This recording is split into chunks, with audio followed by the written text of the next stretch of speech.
Hello, hello, Studio 108 Seekers and Sages.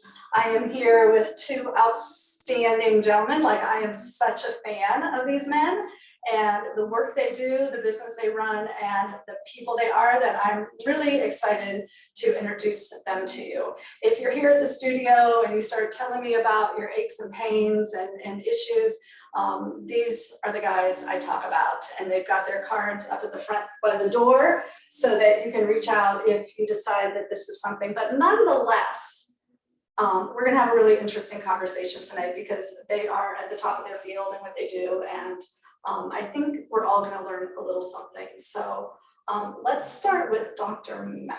Would you like to introduce yourself? So I'm Dr. Matthew Pisanelli. I'm currently residing in Stowe. I've been at the practice now 8 years at Ohio Sports Chiropractic and Rehabilitation. I grew up in Canton, Ohio, ran cross country and track, and that's kind of how we kind of found each other. In that is we had a bunch of friends that have run together and trained together, and so we met, and because I have a running background and he has a running background, and sports has always been our big things, and going through the chiropractic realm, that's, you know, we kind of saw really eye to eye right off the bat. Yeah.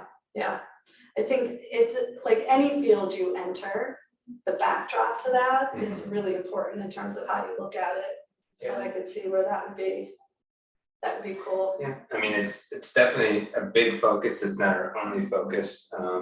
I see all athletes from all different professions, not just athletes, but you know, you can have engineers that are doing amazing things that I can never do with their hands, and they do their hands, so they may come in with like a hand injury or something like that. So yeah, that's true.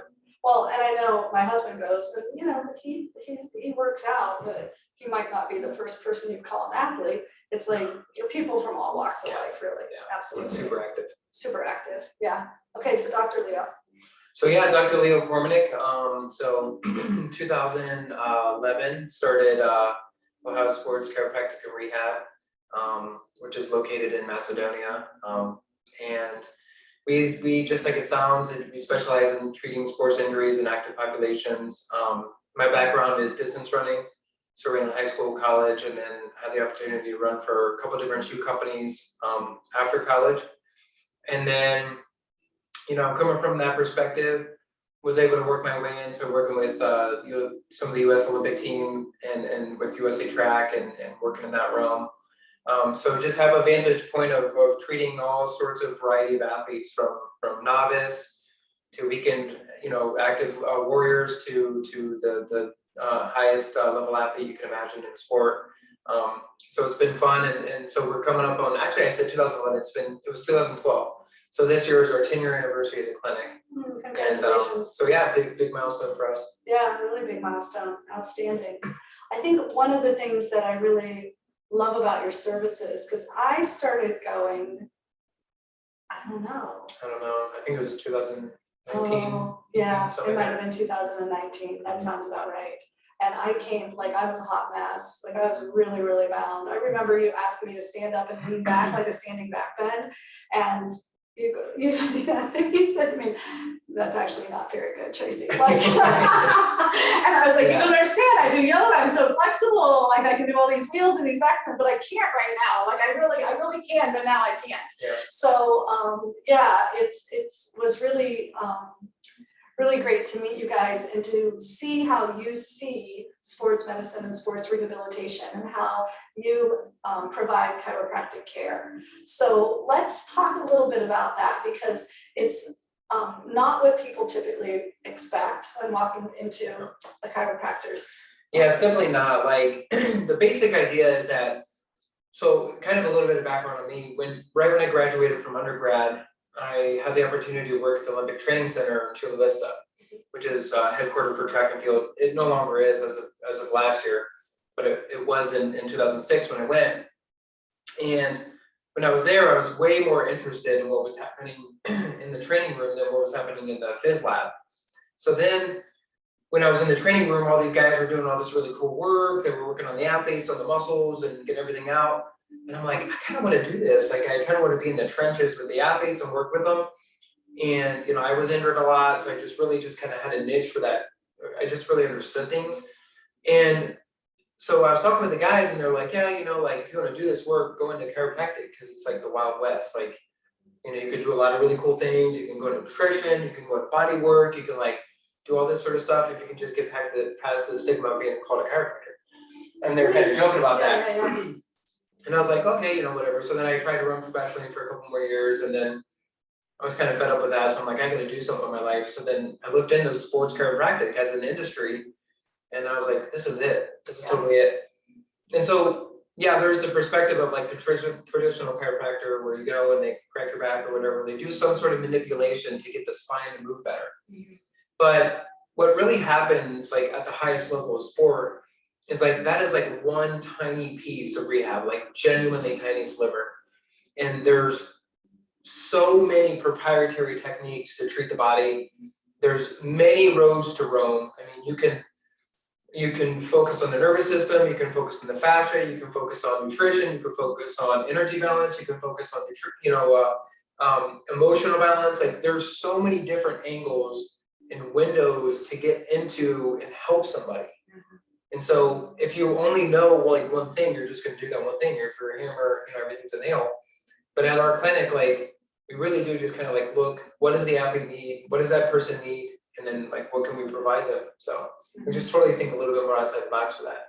Yeah, and when you think about your own injuries, I'm sure, like my injury that day when I was standing there not able to do a back bend was really multifaceted. It wasn't just an alignment issue.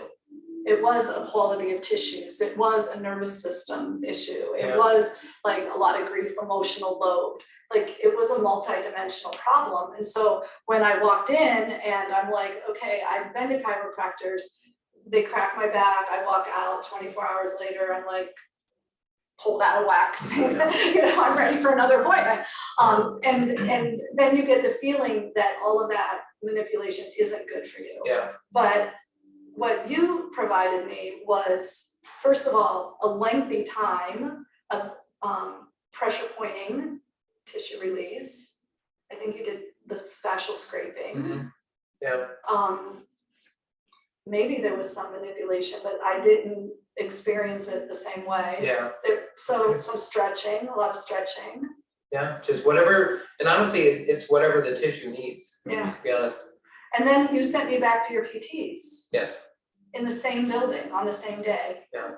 So yeah, and then they focus on the rehabilitation side of it, and so the what to do at home sort of side of it, the home exercise program or HEPS, which is critical because we really only get, you know, a half hour, 45 minutes with you, and you know, that's just like one day occasionally that we might get that, but like you have like 23 and a half hours in the day to either do better or harm.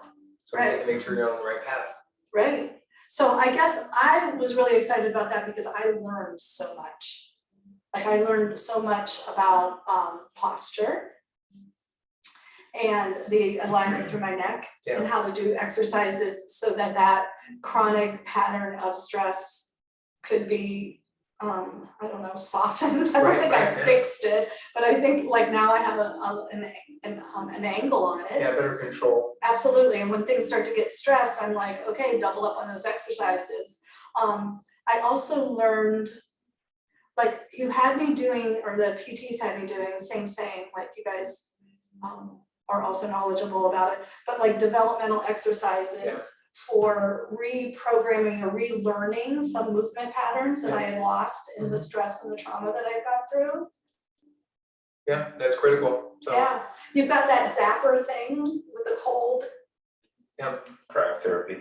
Cryotherapy. The cold laser and stuff. Yeah. Yeah, and then those leg things that give you a leg massage. This is a ball. the Norman tags, yeah. Yeah, the other thing that I think we found that to be unique about our practice, and I really just wanted to take the model of what happens at the Olympic Training Center and apply it to the general public.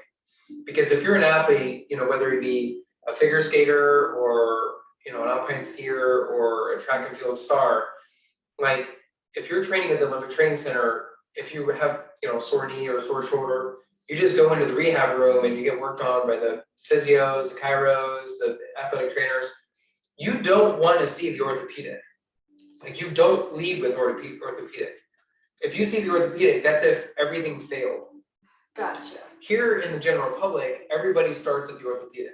Everybody's like, oh, my knee hurts, I'm gonna go to the knee doctor. And it's like, that's totally backwards than what's done at the top level. Like, if you play for the Cavs and your knee hurts, you don't see the knee doc or the physician until you run through the athletic trainers, and the athletic trainers can't heal it. Like, the general public thinks completely different on this. So our practice is designed to sort of be like the training room for the general public. Like, if we can't fix it, we can't do it, then you really do need to end up in orthopedics.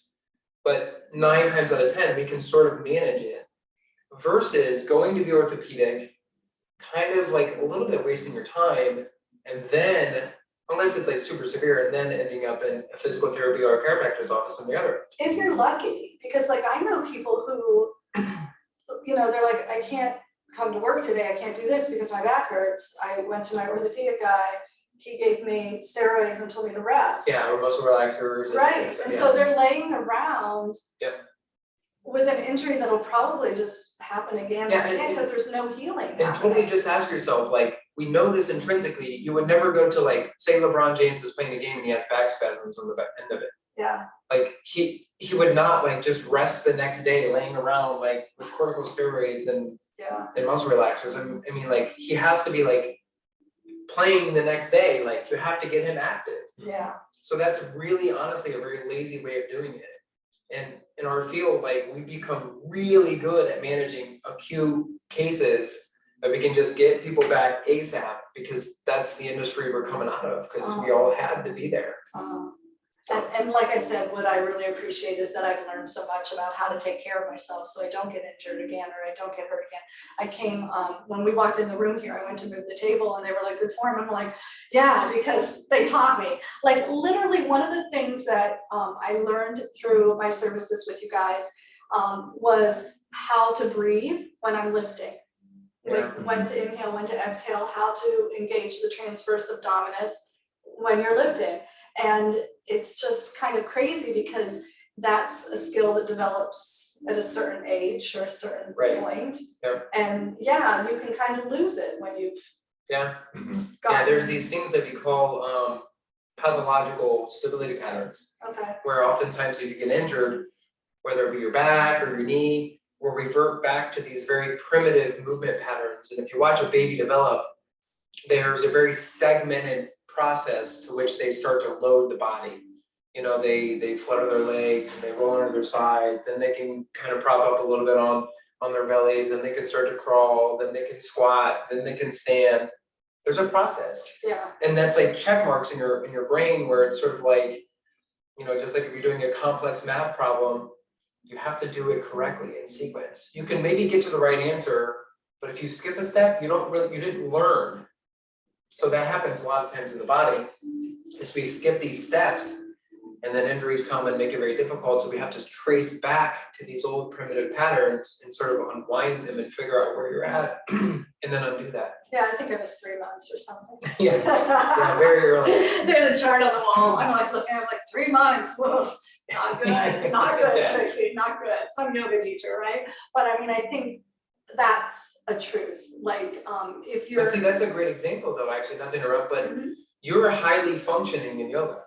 Highly functioning, like cream of the crop, but yet you had all of these bad patterns, so you could get the answer, you just didn't do the right sequence to get, you know what I'm saying? Like, I do, and I see it. Yeah, I see it in the room all the time. I see it on the mat all the time, because we welcome anyone, of course, to any yoga class, and we're happy when people come in, and you can kind of learn by looking around and watching, but there are often like unfavorable movement patterns that people are using. There's a lot of compensation going on. I'm not really strong enough to do that, but I want to do it anyway, so I'm going to do this.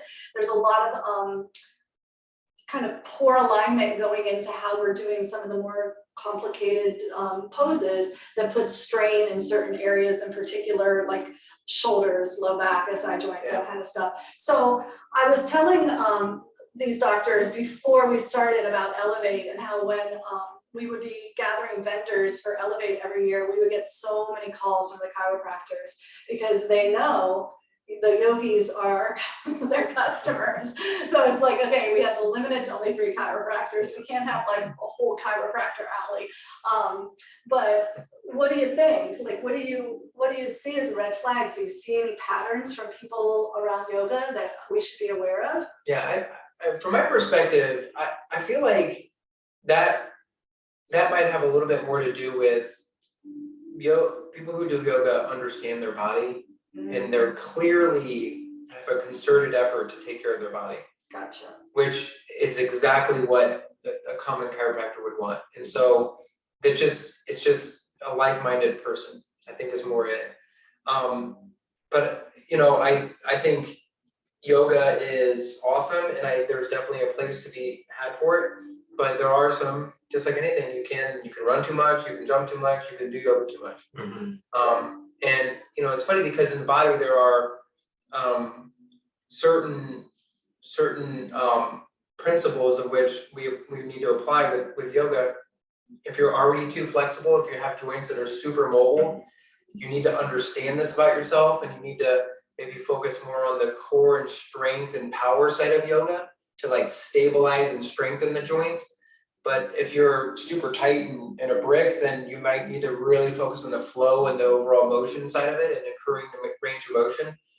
So everybody just needs to understand where they're at in the spectrum. I mean, it doesn't take a rocket scientist to figure out, you know, an NFL lineman is very stiff, but Mary Lou Retton is completely naturally flexible, and that's 100% genetic. And it basically has to do with like joint range of motion and joint capsule elasticity. So if people are overly flexible and they're hammering range of motion, and it's just, they're creating massive instabilities in the joint, then you're gonna get injured. It's almost like an easy way to think of it is you want to be like kind of in neutral. So if you're already flexible, we'll say on this side, you don't want to continue to improve that flexibility. You want to go to the stability on this. And if you're really rigid, like you said, then you don't want to continue to make yourself stiff. So you want to then start to work on that. Yeah. So there's like a 3-dimension of it, and you want to be as close like well-rounded, you know, as an individual. Yeah, but the cool thing about yoga is that it's just a term, like it's just yoga, but it's like obviously there's all these techniques within it. So no matter where you're at in the spectrum, you belong in yoga, like you can do it. Yeah, And you just have to understand where you're at. Yeah, and there's a different styles of yoga. There's yin yoga and power yoga, and so more strength, more flexibility, maybe scheduling out your day. Like if you're very, very muscular, a lot of stability, and you're looking for more flexibility, then maybe you could do yin twice a week. But if you're super flexible, maybe once a week would be enough for you. Awesome. And what's challenging, I think, for people and for yoga teachers is to appreciate that when you're in group classes, the cues you're getting are general cues to the people in the room. And so then you have to have what Dr. Leo was referring to, like that inner intelligence of caring for yourself that says, I know I'm on the flexible side, I'm gonna work towards stability, or I know I'm on the stability side, I'm gonna work towards flexibility. So this cue applies to me, maybe that one doesn't.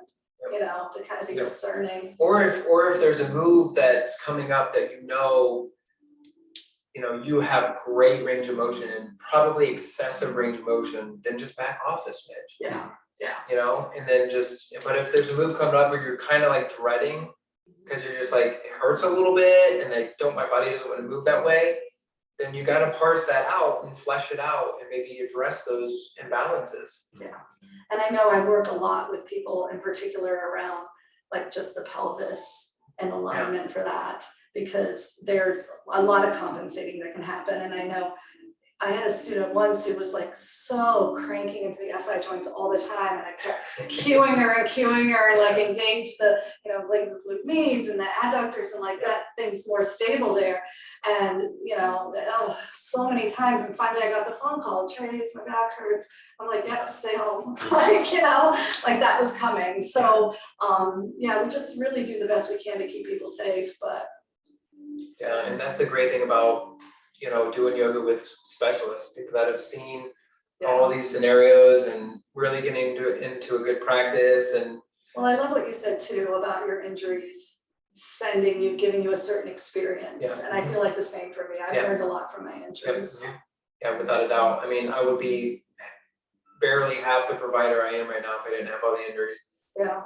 Numerous times in a day. I mean, I literally have in my office my medical file, all my medical records there. Yeah. And if somebody has like an injury, I'm like, look, I'll pull it out. Like here, I literally have the same thing. Like I know exactly what you're experiencing. Like I know the pitfalls. I know I know what to do here. Yeah. So, but yeah. I mean, I think we also take the time to like experiment on ourselves when, Yeah, when we that's have true. an injury, where like I've had a stress fracture before, so I'm going in and digging in and trying different needle points that I might not feel comfortable initially with like a patient doing, because nobody wants me to experiment on them. So I'll do the experimentation on myself, and then I'll find like, oh my gosh, like even though everything's here, like I work on this side of my leg instead of my shin, and I got a huge release in my shin, and I was able to walk comfortably or run comfortably even with having a stress fracture. So first person that comes in with a stress fracture of their tibia, I'll also go to this, and they're like, wow, how did you, I'll start with that and see if it makes them better. And they're like, how did you even like touch my thigh up here and it affected like my shin pain down there? And we find these little caveats, with each other. We, work on each other, all the time, and figure out, oh yeah, like if one of us has an injury and we haven't seen him for a while, I'm like, I want to experiment on you, so that way I can get it, down a couple of times. Stay on the down low. Anything hurts, don't tell these guys. They just like their wicked little Frankenstein's monster lab. It's not that. It's fun. That's so funny. So yeah, I think that brings to mind like both things. First of all, the intelligence and the curiosity that you guys bring to your practice, because I think the latest in anything is right there. Like even the mat with the little nubbies, they got a new and improved one. So then I go in and they go, well, we have this better one, and it was like so much better. It's like it was better. you're like leading edge all the These are time. these like random guys from Poland to make that. So we're like, it's like totally random how we come across this stuff, but we do. Yeah. I mean, I think I have like a whole page of like 16 tabs on like things that I constantly am trying to find like new technologies and different things that could be slightly better than what we have, or what could be a new technology coming in. So. Yeah, things move so fast in this world, and so many times when our patients come in and like, they'll say like, oh, like I found this online or I did this online. I'm like, that's awesome. Like, tell me about it.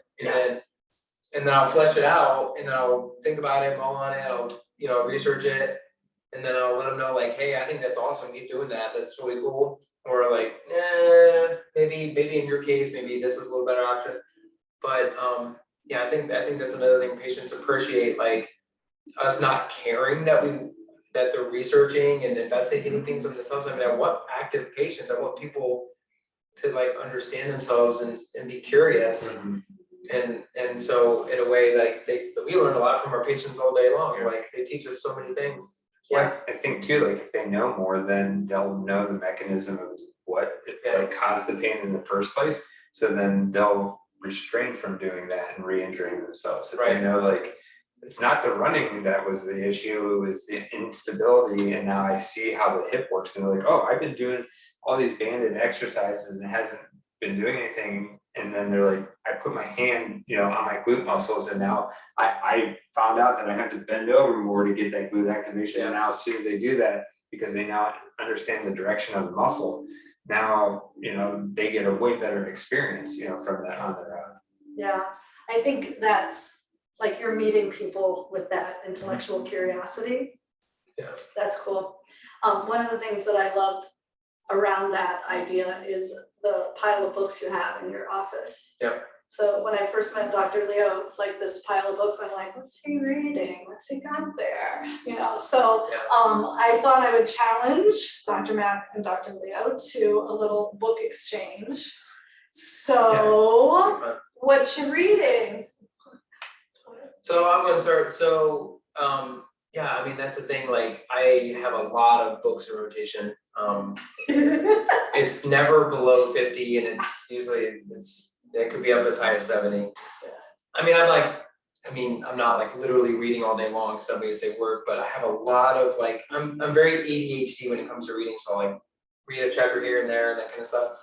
But one thing that has really perked my interest a lot recently over the last couple months that I have found to be just massively beneficial for myself is really understanding the perils of the food industry.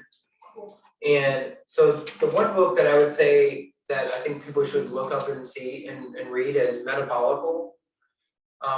It's a mixture of the word metabolism and diabolical. And it's basically a medical doctor who is also a lawyer that Dr. Lustig, that he basically writes a book about how big agriculture is lobbying and changing policy in Washington, D.C., federal policy, state policy, and how they really don't have our best interest at heart. They want to keep us addicted to sugar. They want to keep us addicted to terrible foods and highly processed foods. They skew research that processed foods is okay, that sugar is okay.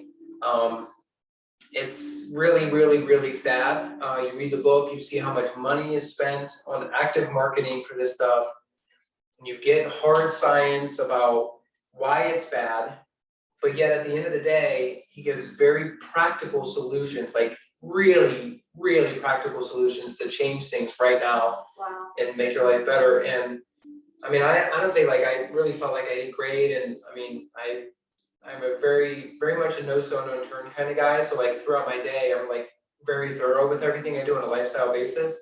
And this simple book with some of the simple things he talks about, like totally changed my mind. So I would for sure suggest that book to anybody. Okay, it'll be in my Amazon cart before the night's over. Yep. All right, I got it. All right, Dr. Mack, Yeah, what you so got? he actually kind of like read my mind a little bit. So during my continued education that I've been doing like over December, half of my courses that I took were all on nutrition, because we got a little bit of it when I was at chiropractic school. And so on them, it was more, all of mine were on inflammation and Cool. like throughout the whole entire body. And it was amazing, like going into detail how much like just small little things that can really cause a ton of inflammation throughout the body. One of the biggest things that from one of the lectures was a grain of rice from a piece of bread, like what a grain sized piece of bread has like 22 molecules of gluten in it, and just that little thing. And we eat for a sandwich 2 pieces of bread. Wow. And so I myself have I'm Italian. I have eaten wheat, pasta all my entire life, bread, and I have ancestors that would turn over in their grave for me to say that like it's been really unhealthy for me.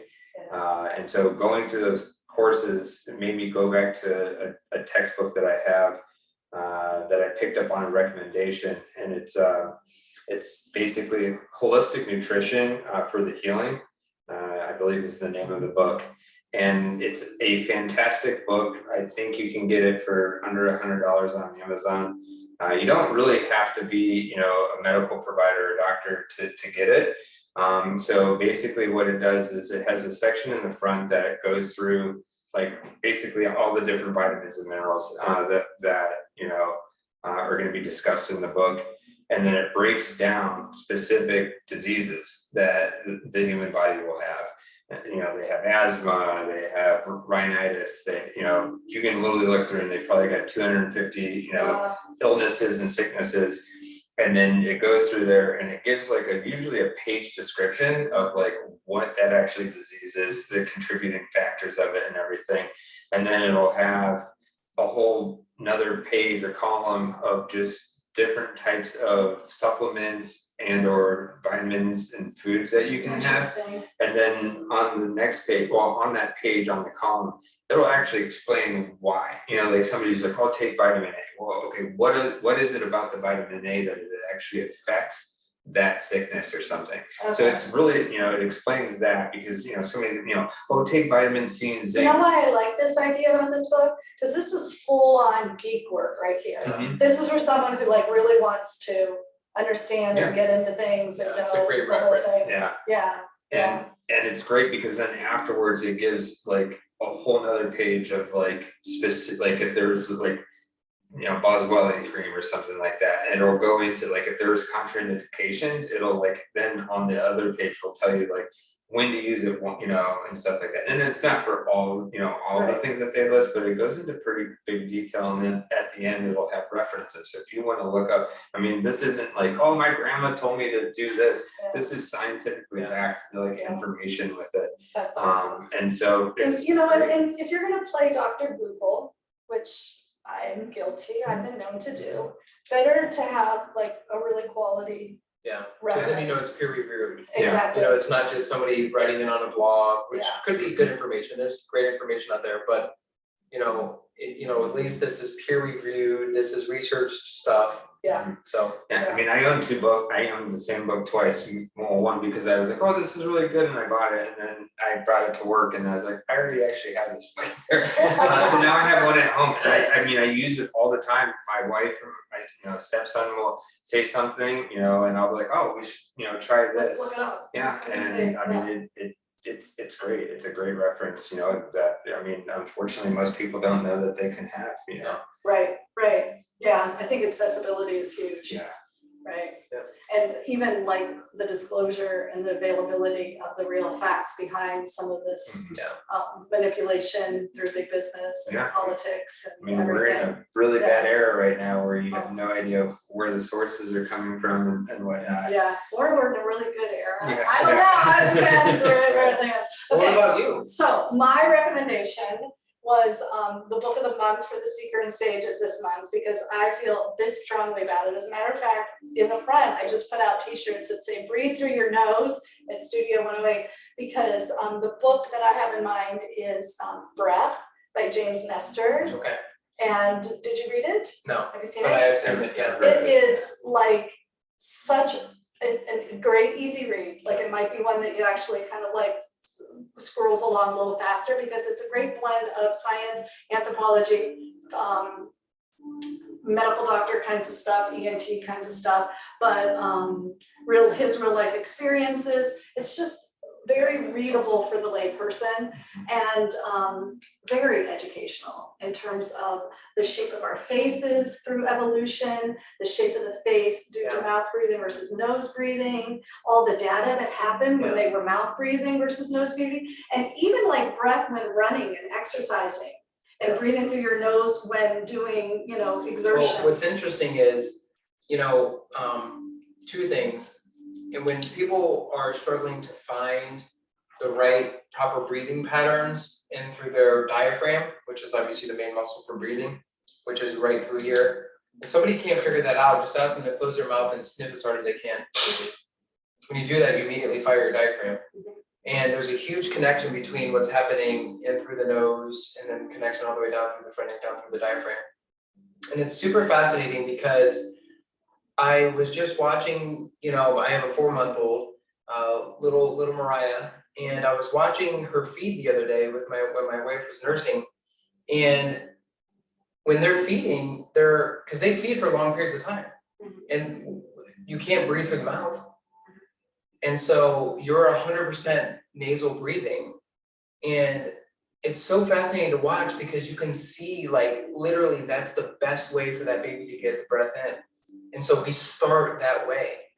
We start that way with like completely closed, and just like she would take deep breaths in and like almost like yawn through her nose. It's awesome. And James Nestor wrote that breath book, and he talks about different tribes and cultures that swaddle their babies and swaddle over the mouth in order to teach the baby. So my wife's Brazilian, and that's the way they. Is that how they swaddle? That's how they swaddle in Brazil. Yeah. That's fascinating. Yeah, and she's just like, that's just the way you do it, and I mean, it's so beautiful to watch. It's so beautiful. Yeah, to Yeah. just see like the baby figure out how to properly get the breath in, and I mean, there's so many more sensory receptors. I mean, it's endless, the Yeah. amount of information on that. And it's also like babies and their nervous systems, because there is such a relationship between the breath, the nervous system, the core, the deep core. Yeah. So then whether your back is locked up Yeah. and you can't lean back and back bend or not, right? Right. It's like, I had to unlock the breath. But even and your learn how to intestines. breathe. Yes, your Because gut. like the diaphragm is like this, so when you take a deep breath in, it pushes down and it massages your organs. Yeah. I mean, it literally, so the organs don't stick together, they now slide with every breath. That sliding keeps them, keeps them loose and keeps them mobile and healthy, and it's Yeah. awesome. Yeah. So stress and inactivity are like public enemies Yeah. to that, like a lot. Yep. So Yeah. anyway, so there's a lot. I'm excited. I'm gonna get new books Mhm. and Yeah, same, I'll definitely delve into the breath one now. yeah, cool. All right, how are we? Are we good? We're good, yeah, this was awesome, Yeah. thanks for We having have us. so much fun. Absolutely. Thank you. We'd Thank love you to for do it coming. again, yeah. I know, isn't that great? I'll have to get some more books. Well, I'll definitely be to your office again, but I am feeling really, really good in my body. Definitely. So It's yeah, where it should be. Yeah. thank you. Thanks for your services. Oh, absolutely. Awesome. All right, namaste. Thanks for tuning in. Everything will be in the comments below. Like, follow, subscribe, do all those friendly things. And thanks for being here. Oops, that's not my button.